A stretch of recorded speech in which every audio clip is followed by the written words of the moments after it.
এই মাহফিলে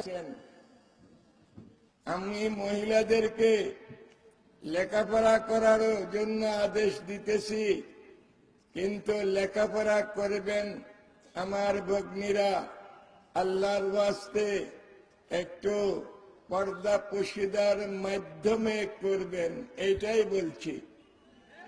পর্দা পশিদার মাধ্যমে চাকরি বাকরি করবেন, এটাই বলছি। আমি কোন সময় একটা ওয়াজ করেছিলাম, পর্দার ওয়াজ, ওখানে আমি আমার আগের পরের কথা কিছু আনে নাই, শুধু বলতেছে আপনারা মহিলাদেরকে আমি কোনো সুযোগ দিব না। এটা একেবারে মিথ্যা কথা, ভুয়া কথা, একেবারে মিথ্যা কথা, ভুয়া কথা।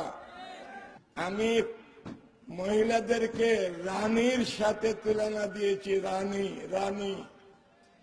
আমি মহিলাদেরকে ফুলের সাথে তসবি দিয়েছি, ফুল ফুল, এরা ফুল।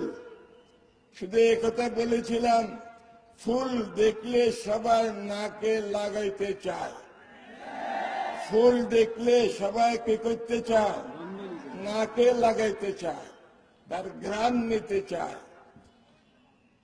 সেই জন্য তাদেরকে বলছি, তোমরা উলঙ্গ অবস্থায় এদিক সেদিক ঘুরেফেরা করবেন না, এদিক সেদিক ঘুরেফেরা করবেন না। এই কথা বুঝে নেই, সরকারও বুঝে নেই, সরকারের মন্ত্রী এটা এরাও বুঝে নেই আমার কথা।